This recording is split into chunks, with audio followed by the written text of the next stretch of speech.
This is our first episode of After Hours. We have absolutely no plans here. There's no notes or anything. It's just going to be completely freeform. Yeah, freeform. That's my best. I do my Yes. best work with freeform. Oh, this is the one that I was more excited for, being able to just sit here, chat. We need to get a few beers in the next episode. In fact, Shadow Puppet, if you want to sponsor us, we would definitely like to talk about whatever new stuff you have. Well, I think we just do it for free for a while and just, prop up our local businesses. Oh, I just meant send us beer. Oh, I would certainly appreciate that. Yeah. I want to go back to the pride flag because, I want to be clear about this. I am an ally. I am a fan. I am in LGBTQ folks' corner. I want that to be very, very clear. And I don't care who knows that. I'm not one of those people who doesn't want my political leanings to be. And I'm social.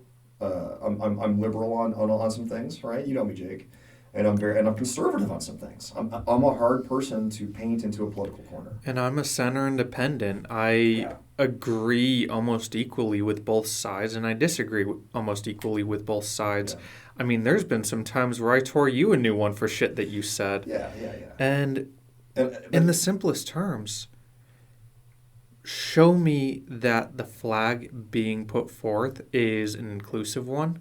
Yeah. Show me that it's genuinely about LGBT rights, equal rights, and I will support you. I will back you 100%, City Council.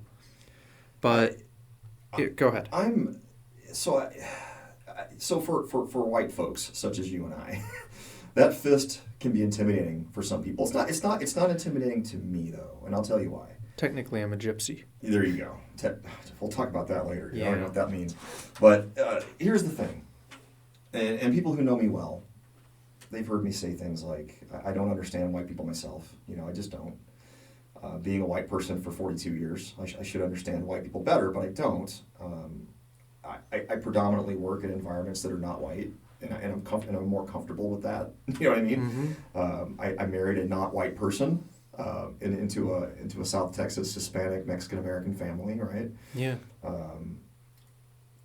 I just feel safe, and I feel like I can be me and whatever. I'm not saying come on, man. I love all people of all shades and colors, but I'm not one of those white people who is intimidated by the fist on the flag. I'm not.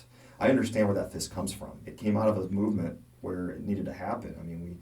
Absolutely. We want to go back to the beginning of this. 1619, first African slave hits Jamestown, Virginia shores, and from there it started, right? Even before then it started, but here in the United States, what will become the United States, it started then. And we haven't really figured it out since. And we've gotten better. There are some things that are better now, but clearly we're not there yet.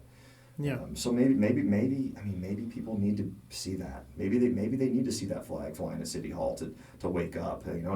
Not confusing waking up with being woke, but yes. But to wake up to and here's what I'm getting to. I know I talk myself into circles sometimes. We need empathy in this world. We need to understand what life is like for people that aren't like you, right? And put yourself in their shoes and in their skin, and understand how it feels and what it smells like and how life unfolds for people. I do that with all things. I try to do that with all things. So I'm not as twisted up about the flag as some people might be. Is it the right one to fly? I don't know. I don't even know if I have an answer to that. but I promise you they're going to be flying a flag with rainbow on it soon. Because it's almost June, right? That's fine. If you want to fly a rainbow flag, Jesus. Oh, man, well, it's after hours, so you can keep your phone on. It's fine. It should have been on silent. You're doing great. That. Don't worry about it. We'll get this under control eventually. I'm not worried about it being an inclusive flag necessarily. I'm not worried about it being gay rights because you know how much of a supporter I am there. You are. My concern, 100%. My genuine fear is that the city council is putting this forth not as a way of creating inclusivity and showing our support, but as a shoehorned attempt to create divisiveness between them and the people who already oppose them. They're trying to make the dissenters look evil. They're trying to make them look bad. And if that's the case, it's a horrific thing to be abusing such a noble cause. So what if, I'm going to ask you this question. What if the flag in question is, because we looked them up, right? We saw them finally. Yeah. What if the flag in question is not the one with the fist on it, but it's the one with the brown and black stripe? Oh, I'm all for that. So it's just the fist, the symbol of that is... Yes. It is exclusively the fist. Okay. All right. Well, we'll see what happens here. I hope, and this is another point that Jake and I are trying to make. We should know these details. Yes. Like, and what forum, the one we're providing for you perhaps, but what forum do we, the public, get these details other than Facebook groups? And right? that's the irony of it, is because we don't have those details, likely we're going to have somebody on the other side try to tear us a new one saying, oh, you don't know what you're talking about. Well, fucking show us. Yeah. Show us what it is. Be honest, be truthful, don't hide anything. Yeah. And we'll tell the truth as well. Fair enough. Fair enough. What else is going on in the world for this after hours experience? Well, I mean, we were talking a bit about downtown, and I'd like to touch on that again, how a lot of businesses have started hiring. And I know that there's a bit of a struggle there, that people are getting more money on unemployment than businesses can offer. But that's only going to last so long, and people need to keep that in mind. Do you think that's actually factual? I mean, I think so it's more expensive to live here, and the federal unemployment assistance after the state was all the same in every state. It was, what, $600 a week? It was $600 more. And I think it went down to $400 after the last stimulus, after the last, I forget the name of whatever the $1.9 trillion bill was. But so that would be the equivalent of $10 an hour working 40 hours a week. Which is less than you get at In-N-Out Burger. Yeah, but at the same time, you're probably not working 40 hours a week at In-N-Out. And they don't want to pay you benefits, so they don't do that. Yeah. Yeah. So that's $20,000 a year. It's not a ton on the supplementary income, but at the same time, that's for not doing anything. That's enough money for people oftentimes to focus on their passions or how, if you're talking about the expenses that it costs just to go work somewhere, a lot of times you're taking home less than that in the end. Sure. You're having to pay for gas, car insurance, oftentimes uniforms. BART ticket, whatever. Yeah. And at a certain point, you need to understand that even though you're either cutting your expenses or making more than they're offering, it's only going to last so long. And the longer that we go without taking up these jobs again, the worse our economy is going to be. Yeah, we've talked to some business owners, and they're having a hard time hiring people, and I don't know. I won't pretend to know the exact reasons, but I have read the reports about, and I've heard I listen to a lot of talk radio as well, just because I like to be informed from different sources. Yeah. There's reports of people don't want to go back to work because it's better for them to stay home and collect unemployment. Okay, that might be the case for some people, but I don't think that's all the story, right? People are still a little nervous about going back into the world right now. After COVID, we're not even. It's not even after COVID. We're still in it. I'll put it full disclosure. I've fully recognized the dangers of the pandemic, but I was never afraid. I try to live life unafraid of most things, because that'll eat you up, and that's a horrible existence. Life happens as it happens, right? I honestly am a bit afraid. If I were to get another job where I'm actually in Livermore as opposed to the remote work that I currently do, which, I live just outside of Livermore, maybe 10 minutes out. Yeah. I'm not vaccinated yet, and I've got enough health problems, especially past health problems, that I'm nervous about getting the vaccine until things have been tested a bit more thoroughly, and a lot of the claims have either been proven or disproven, because we don't know what the truth is right now. Yeah. And with that, I've been offered 4 jobs now that I haven't been able to take, 2 of which were full-time, which meant that I would have to stop working on my other job and also on the projects that I'm currently doing. And the other two, we're dealing with a lot of people on a daily basis, which until I'm vaccinated, I can't safely do. Yeah, I mean, I am vaccinated. I received the shot as soon as I was legally able to. No line jumping. And I didn't think, my wife and I both didn't really think too much of it. We said, do we get it? Well, yeah. It took us about 10 seconds to go, we probably should get it, and we got it. Yeah. Our daughter's getting it. She's 13. She's had her first shot. She'll have her second one here pretty soon. It's faith. You take it on faith sometimes. There are some really, really intelligent people who were well funded for this. President Trump, one of the things that he did do positively, you got to be fair and unbiased here. He did some positive things. I don't think you're allowed to say that. Well, I am. Never voted for him. No. but oh God, no. But I see some things that he did positive, and one of those was they dumped billions and billions and billions and billions of dollars and took away regulations, FDA regulations, drug, whatever, to get a vaccine in our arms as quick as possible. Yes. Biden certainly is reaping the rewards of that work, and that's not the point of this conversation, but it took a year. It took a year from when COVID hit the fan, the proverbial fan, right? The cow manure hitting the fan, to me getting a shot in my arm. A year. That's amazing. Yeah. That's amazing. And that's just a testament to where we're at with our scientific community in our nation and across the world. But I think Americans led the way on this one, right? Yeah. We did. Our vaccines are the ones that work the best, right? The AstraZeneca vaccine, which was developed elsewhere, had some issues, and then, Russia, good old Putin up there, he put out a vaccine like 9 months ago. I don't think it was a real vaccine, but They said they had one. Anyway, so our Moderna and our Pfizer vaccine and our Johnson & Johnson vaccine. Especially if you want to get rid of your skin. I hear the J&J is great for that. There's been some claims of infertility, but, I mean, let's be honest. Everything causes infertility these days.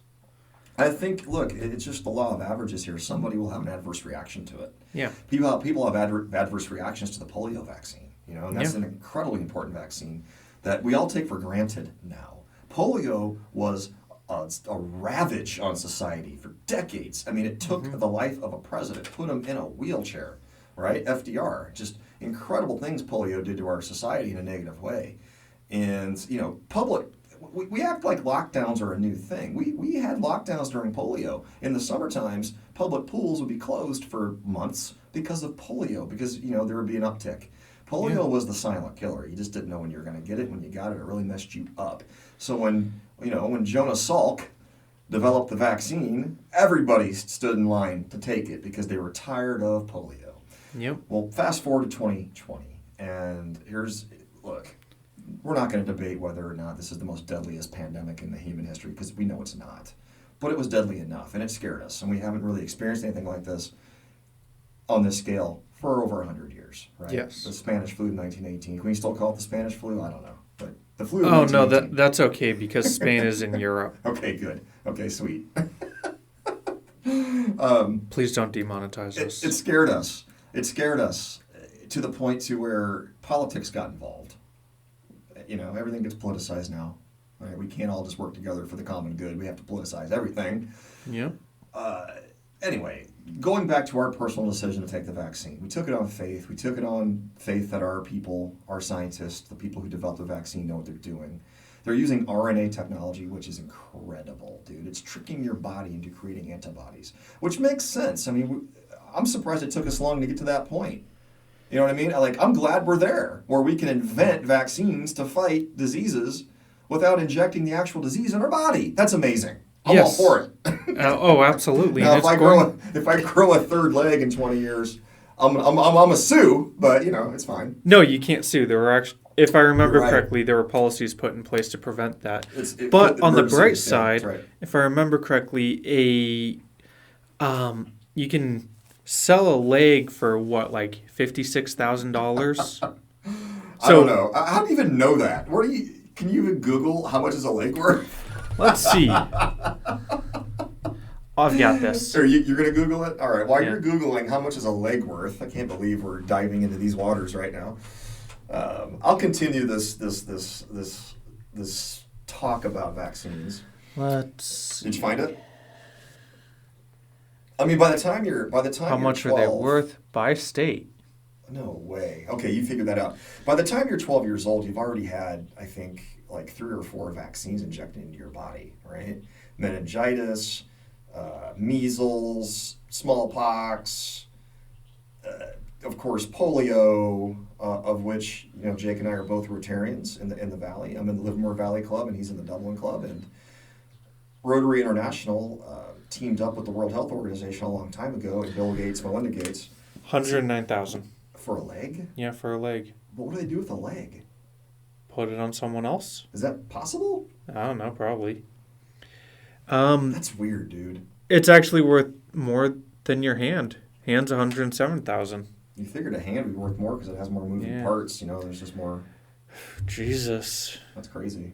We used to say that the houses here cost an arm and a leg, but between the two of them, that's, what, 230,000? I wish I could get a house that cheap. Well, I mean, that's just your down payment. Yes. That's not even the cost of the house, bro. That's like a fourth of the house. Actually, less than that now. Yeah, I mean, let's talk. You know what? Let's talk about house prices for a second here. Yeah. Let's talk about house prices. My wife and I bought a house in a really, really wonderful suburb of Dallas, Texas, in 2007. Okay, it was the bubble burst on the economy then. We bought it at a good time. We bought the house, beautiful home, great school district, brick house, middle of a cul-de-sac, picturesque, Rockwellian, right? Mm-hmm. Really wonderful community, still is. We bought it for $220,000. We sold it when we moved here to Livermore in 2013 for $290,000. We thought we'd done really well on that. I mean, we thought we did, and we did. It was awesome. We moved here. We live in an apartment over by Stone Ridge Mall. My wife was here for 6 months before we moved out for her job. We moved here because of her job, right? And we lived in that apartment for about 4 months, 5 months before we rented a house in Livermore. Mm-hmm. We hadn't quite bought yet. This was 2013. That rent payment for that apartment in 2013 was $150 more than our mortgage all-in escrow payment in our wonderfully beautiful big-ass house in a wonderful neighborhood community in the Dallas, Texas area. Yeah. Dude, I look at her, I'm like, what are we doing here? Why do we move here? Now, fast forward 2015, we bought a house, downtown home, new construction. We love downtown. I've already made that clear. That's why we bought the house there. We bought it for $690, okay? We walk into the sales office, and we filled out the application. They approved us for our loan. We have good credit. And they give you an option, how much do you want to put down? So I'm like, oh, wow, we have a choice here? So I put 3%. I was like, we'll pay 3%. Okay, so then now we're on the call. So the sales agent brings us to the desk. He's like, oh, yeah, you guys are pre-approved and this and that. And there's a guy on the phone who's at the home office, right? He's like the mortgage broker guy. Yeah. And he's laughing. And I'm like, what are you laughing at, bro? Like, what are we doing here? And he goes, are you serious with the 3%? He's kind of laughing it off. And I went, well, it gave us a choice. He goes, guys, you cannot buy this home without less than 10% down. You do the math on 10% of a $690,000 house. Okay? It's $69,000. Okay? So, luckily, we had sold a house not too long before, and we had that. Mm-hmm. But if we hadn't, I mean, that's what prevents people from buying homes around here. Not only the price of the house, you got to put a down payment down. At least 10%, dude. At least. I think that down payments are absolute bullshit. Yeah. Tell me why. Expand on that. Well, I mean, think about it. They're already going to be getting the money from the loan. The down payment is just an unnecessary barrier to entry that ultimately doesn't affect the seller of the home very much. But what it does is it prevents people, especially new families, from being able to get a house. Instead, they have to rent, and oftentimes the rent costs more than mortgage would. Yeah. So where they would have been able to put their money into a new house, have their mortgage, and build up their assets over time, no, instead, they're having to pay rent, not being able to save up for a house, and all of their money is going towards paying somebody else's assets. It's a never-ending perpetual cycle of you never get ahead. Yeah. Right? You never get ahead. You cannot if you live here and you grew up here. I'm not just talking Livermore. I'm talking just the Bay Area. I mean, there are affordable places in California, but it's way far north, Central Valley, foothills of the mountains, right? Not the population centers, not where the jobs are, right? Like, I can buy a second home in Grass Valley for $500,000 or $400,000 still, which is quote unquote air quotes right now. You can't see it, but I'm doing air quotes. Affordable. Whereas 400 grand in a really nice city, in Austin or Dallas, you're buying a house with that. Like, it's a nice house, still to this day. Yeah, so our the home, size of this house. Our home right now that we sold for $290 in 2013 is now worth $450. And How many square feet was that? 2,400 square feet. How many square feet's your current home? Right at 1802. Jesus. Yeah. Yeah. And now our house is worth just about $1 million. Just about. In the last 3 months, it's increased right around $200,000. And it's a modest home, man. I mean, there are homes in the valley right now that are 1.5, 1.6, and they're the same square footage, but they're in traditional neighborhoods, right? With traditional yards and streets and things. We don't live in a traditional neighborhood. It's not a traditional yard. It's very non-traditional, right? It's a single-family home, but it's high density, and it's 3 stories, and we're downtown and all that. We made those decisions, but it's sick. And look, and here's another thing too. So the other side of this that I want to be clear about is nobody has a right. Everybody has a right to a residency, but you're not entitled to live wherever you want to live. Like, I would really like to own a house in Beverly Hills. Guess what, Jake? Why? Because it's awesome. But guess what? Can't afford it. Have you been there? Have you been to Malibu? Let's take Malibu. Who wouldn't love to live in Malibu? Me. I would love to live there. Dude, it's beautiful. I can't afford it. All right, let's bring Every time I go down there, the smog and pollution is so bad that I can't breathe outside. Let's bring it back to home, a little closer to home. Something a little more relatable then. I would absolutely love to own a place in San Francisco with beautiful views, all that great weather, all that great culture. I would love a place over there.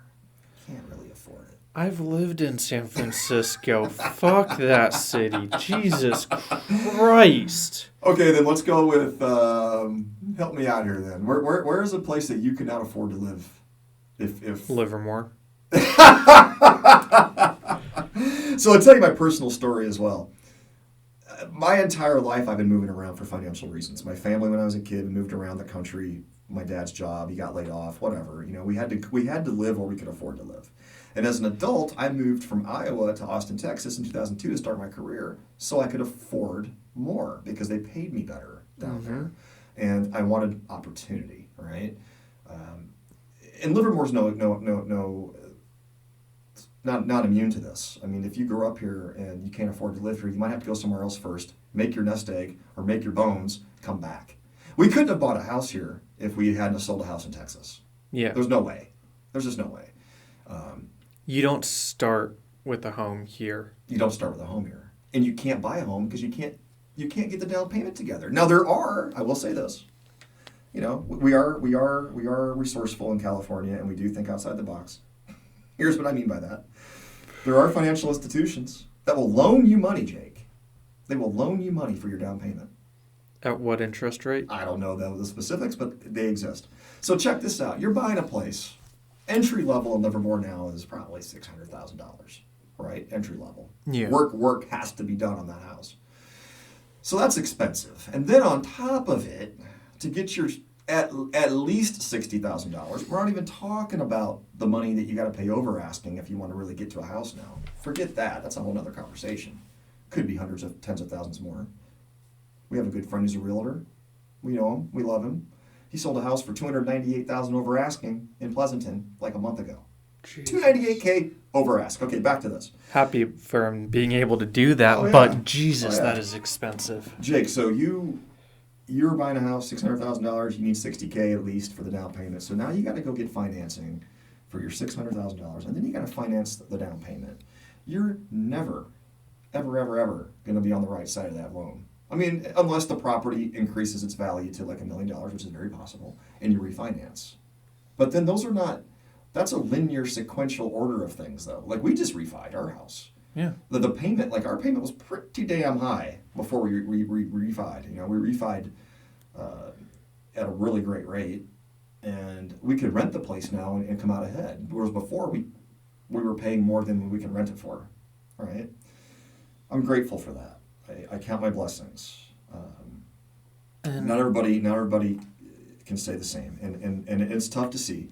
But if I'm you, like if I'm a young person, and I did this as a young person, I moved. I did. I don't want to move from here. Well, but if we had to, we would. You know. Yeah. My recording studio here that we're in, if this was a bedroom, right now market rates, it would be a little over $1,000 a month. Yeah, it's crazy, isn't it? Yeah, it's insane. It's like 10 by 11, maybe. Maybe it's not big. It's not even 10, dude. Because I laid on the floor. I think it's 9 by 9-ish. I think it's 9 by 9. Yeah. When I was looking at rooms to rent, I couldn't find anything under $1,000. Yeah. It was insane. Yeah. I'm glad that I've got this house because otherwise, I mean, where the fuck would I go? Where the fuck does anybody go? My parents they're buying a house now in my hometown of Davenport, Iowa. They're buying it for $40K. A home for $40K. Yeah. But they were renting a house, and there's a story to that. It's actually the market rate's $80, but it's a family home, so they're going to pay $40. But whatever. They rented their house they're in right now currently. They're renting it for like $800 a month. A home, not a big home, but it's a home, right? A single family house in a traditional neighborhood, $800. I never paid more when we were renting apartments. You know, we got our first married apartment in 2006. Before that, I had apartments as a single guy. I never paid more than $1,100 a month for an apartment. That was a lot. You know, the least amount I paid was $775 for an apartment. Right? Inflation is not that much. I mean, it's coming up now in different conversation, but inflation has kept pace with the price of apartments. The apartment that we were renting was $2,600 a month. Yeah, the one that I know, right? The one that's a lot. We rented a house. Over by Las Positas in the Shea development for 2 years before we bought our current home. I'm sorry to hear that. It was all right. It was okay. It's a nice neighborhood, and those homes are nice. But we paid $2,800 a month to rent that place. We paid $23,500 to rent our apartment in Pleasanton. So, you know, whatever. It's expensive here. I don't know what to do about it. Other than to pay people more money, but then, you know, the cost of goods and products and services goes up, right? Well, it needs to, because right now everything's completely unsustainable. Cost of goods and services is going to go up, but we need to be able to pay people, and I hate to be cliche here, we need to pay them a living wage. We need to be able to pay people what it costs to live here. Else you end up with these weird issues where Applebee's is offering free appetizers to people during interviews. McDonald's is offering free iPhones after 6 months. $50 just to show up to the interview they give you, right? Yeah. I read that in the paper. You know what I mean? Anything that they can do other than paying you a living wage. So let's walk down the rabbit hole. Go down the rabbit hole on this and look at the other side of this. Let's say we do pay people a living wage, what it costs to live here. Yep. Does the price of goods and services get to the point where it's too high for somebody like my family to afford to live here then? Because we can't afford to buy things, can't afford to pump money into the community. Okay, let's say that living wage is $70,000 here. Is that real? I don't even know. It's, I think, a little higher than that, but for a single person. I mean, because the affordable Eden housing, I think that gets you in. Let's see. I think it's 100 for a family, and then it's like 70 for a single person. Gets you qualified to live in the Eden housing project, housing situation.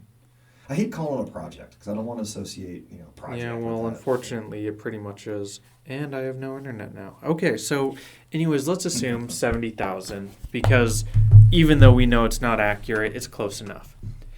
if you're making 100,000, living wage is 70,000, and we say anybody that is working 40 hours a week gets $70,000.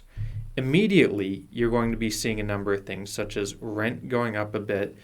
You're going to have more people trying to buy homes, and you're going to see goods and services like food and other staples going up. But you're not necessarily going to be seeing the cost of luxury items and quality of life items going up, at least not nearly as fast. So I found living wage. How much? For one adult with one child, it's $56 an hour. Jesus, that's... Poverty wage. Let's say no children. No. Let's start over here. Reset. Hit the reset button. Boom. There it is. One adult, no children. Living wage, $28 an hour. So that's $56,000 a year. Yeah. Now, with one kid, that's $112,000 a year. Now that's the Bay Area. That's the Bay Area. I'm looking at a web. Hold on. Just think about that for a minute. Living wage, one adult, one child, $112,000 a year. And we're bitching and moaning about people wanting to be paid more than $10 an hour. Yeah, I know it's not. How do you expect these people to survive if they're not making a living wage? Do you expect these people to work 40 hours a week, possibly even more than that, 2 jobs? Let's say it's 50 hours a week. They're still going to be on financial aid because they can't afford housing. They're going to need to have affordable housing and other subsidies just to be able to survive in this area so that they can do menial work. Effectively, as taxpayers, we're having to pay their wages because we're arguing that corporations shouldn't have to. What backward logic is that? It's complex, right? I mean, there is no easy way to have this conversation. I think this issue has existed for decades. People have always had a hard time making ends meet, right? Yeah. Affording to live in certain places and just living a certain lifestyle or standard of living, right? It's always been the case. You can go back decades and decades in our country's history and the world history, and there's always been poor people and there's always been rich people and a bunch of people in the middle, right? I've spent some time in China in the last 3 or 4 years. I haven't been there since 2018, but from 16 to 18, I spent quite a bit of time there. And there's a huge discrepancy between those who have and those who have not, more so than the United States, right? But let's talk about us. Let's talk about the United States. Let's talk about We need to California. keep in mind that we're no longer in a world of scarcity. We're no longer in a world where there's not enough for everybody. Totally, yeah. I mean, before, let's say, maybe the 80s, were there any homeless people that were fat? Well... Think about that for a minute. People who can't afford a home. I have no way to answer that. But nowadays, it's fairly common for people that are considered extremely poor to have enough that they can still be overweight. And that's not a bad thing, by the way. That's actually a good thing. It shows that we have enough for everyone. Let me bring this back to center a little bit. There's a song that I really like. Everybody knows it. It's I Love L.A. The song I Love L.A. Right? Mm-hmm. And Randy Newman is the artist. Brilliant guy. And it's a song everybody knows. One of the lines in the song is, "Hey, look at that mountain over there. Look at that tree. Look at that bum down on his knees." Right? I love L.A. That's what he says. And that song is a love song to L.A. It's also a criticism to L.A. He says this, and if you look up interviews, he was very much a political guy. He's also the guy that wrote the Friends song from Toy Story, right? Yep. Which is, most people know that song. We've always had homeless, and we've gone through some pretty severe depressions in our nation's history. It's not a new thing. It's not a new phenomenon. The difference now, I think, is that the scale is different. And I think it's because you're right. We do have a basic standard of living now that we all expect. And it's like a juxtaposition now. You know, in the 20s and 30s and 40s and 50s, the juxtaposition wasn't as stark when you look at those who have and those who have not. Plus, our media, our way of getting information out, has put all this stuff in our face 24/7. We're all aware of it now. Yeah. I don't think people were aware of these issues to the extent we are now in the past, even 20 years ago, right? Now we know. So it's like, and thank God we are looking for solutions to solve the problem. You know, we really are. I think we should be doing a whole lot more, and I think we can do more, and I think the governor recently put out, I don't know, 50 I don't know how many billion to combat homelessness. I mean, how do you combat homelessness, really? They get jobs and can sustain themselves. So let's focus on that. A huge part of that, because you know that I used to be homeless, right? Yeah, I know. You and told us, yeah. You know that I've been working hard on figuring out better solutions. In fact, I've been working with Chuck on that as well. Mm-hmm. We've talked about the Oasis in the past.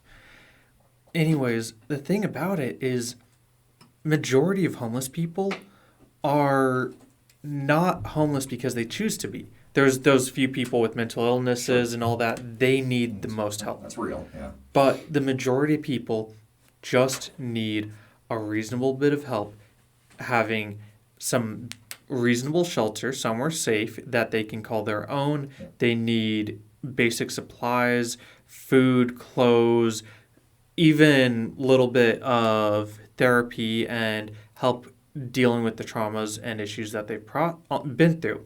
And then potentially some training, both hard skills and soft skills, which are very easy to teach when you're talking about specific fields.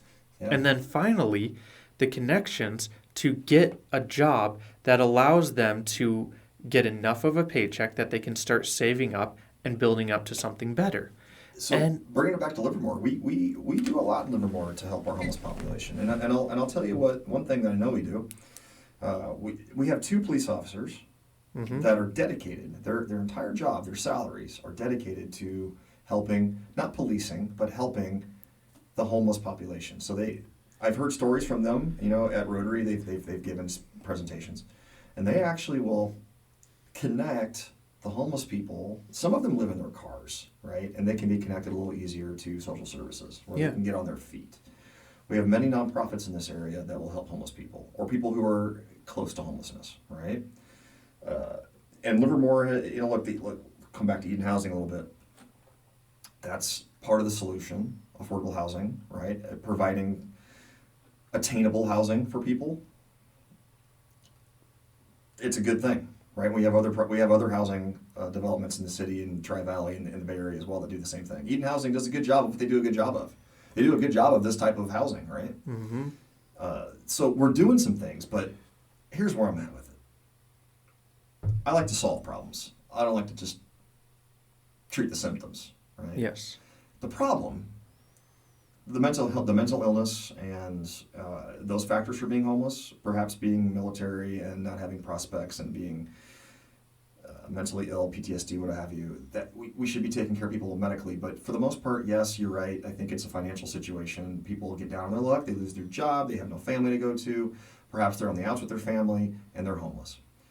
What if we create a scenario, an infrastructure where we bring those people in? Like, think of like an orphanage, right? Mm-hmm. Where kids go and they get to go to school and they're clothed and they're fed.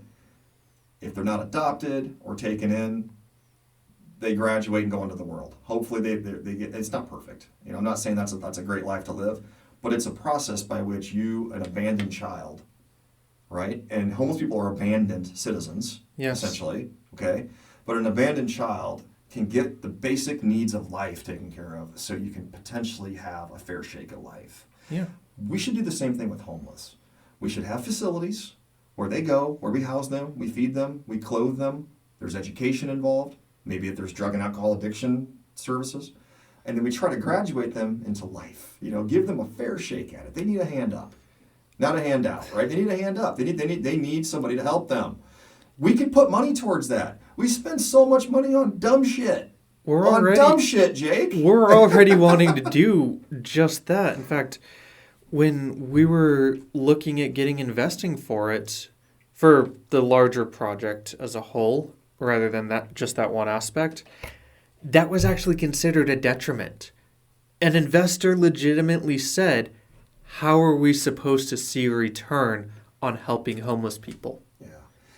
I don't think investment's the way to go here. I think government No, money is the it way to wasn't go an here. investment for the homeless part. It was an investment for the project as a whole. Oh, I know. But just having that aspect where we were helping the homeless as well, Yeah. that was considered a detriment. Well, until capitalism, love it or leave it, right? It's our system, and it's done a lot more good than I think it's done bad. It certainly has its negative, ugly side. Mm-hmm. I will not debate that. It's true. It does. It does. However, until it's profitized, until helping homeless is profitized, there won't be any private industry solutions for this. Yeah. That could work. I think this relies entirely on government and on cities and on regions and counties to create these programs like school, like public school systems, right? Like fire departments, like police departments. This has to be a public works project in order for it to really work, I think. And it has to be treated as such. Like if we really believe that people have a right to shelter and to an education and to be given an equal opportunity, an equitable opportunity to be successful in our society, because capitalism produces winners and losers, let's just be honest, and that's the negative side of capitalism. There are winners and losers. John Mellencamp said it best in his song Pink Houses.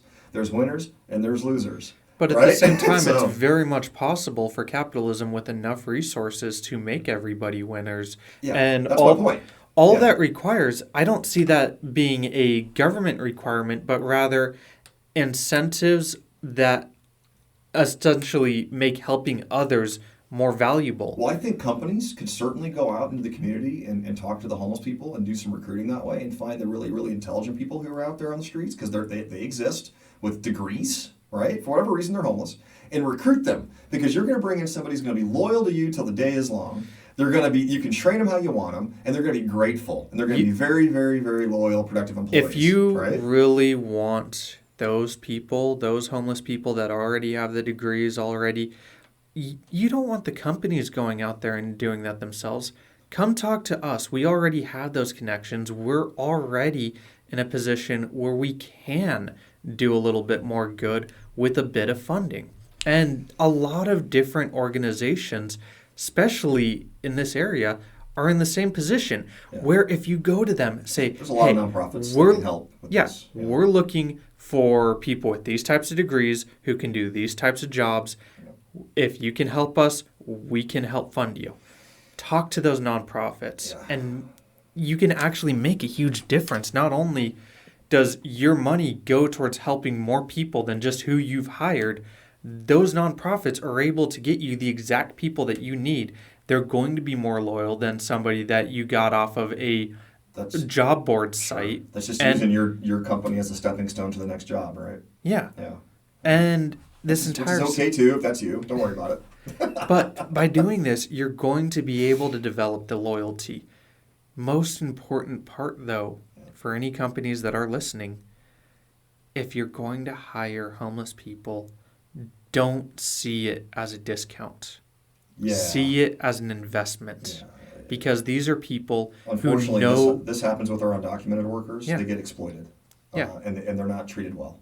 Right? But when you exploit them, you're damaging assets. You're damaging resources. In a life, in a human being. Right? More importantly. Sorry, man. Oh, companies aren't going to listen to that part. They don't give a fuck about the empathy. But think about it. If you put that money into somebody who has seen the worst, they've been steeled by all of it. And they're capable of coming back up and being better than your current employees and more loyal. Put the investment into them and you'll get your returns. So we need to close out here pretty quickly. Yes. But one of the anti-immigration bullet points that is always kind of used. Well, I guess this is actually. I'm sorry. I'll go back. This is pro-immigration. It said that they're doing jobs that most Americans won't do. Right. Yep. I'm going to go out on a limb here and make an informed, educated assumption that I think our homeless population will do a lot of jobs that most Americans don't want to do, right? Yeah. Just to make enough money to go to McDonald's, right? To actually walk in and buy. I mean, I don't want to get too long-winded here, but I think we could do a lot more than we're doing. Think outside the box, get a little more creative. There are some really great sources of talent out there that aren't housed right now. Yeah. I mean, it's amazing. We don't think of you always think of the homeless person who's screaming at you on the street corner in San Francisco as mental illness. Yeah, that happens, obviously. But most of our homeless population are not that way, right? Yes. I have to think, they're here in Livermore. I talked to some of them. There's one guy downtown all the time. Yeah, I think he's got mental illness. There's another one. She talks to you pretty plainly. She's a person. She thinks just like you do, just like I do. She loves her family, and she's happy to be alive, and she's grateful for her possessions in her cart. Yeah. She could be put to work somewhere pretty easily. Oh, absolutely. Anyway, well, Jake, let's close the book on this after hours. Get on with our day. This has been good. Yeah, sounds good. Yeah. I think that the next after hours we should probably talk a bit more about the businesses, and in the interim, let's see if we can get a few business owners to come on, be guests. Yeah, I would definitely like to see where things are locally. Yeah, I would love to have a person with a personal stake in some of these topics, right? So absolutely. Yeah. Well, let's bounce, man. We're good. Thank you for listening. This is episode 1 of Tri-Valley Insiders After Hours, and we will be back with you next Thursday. Have a great day.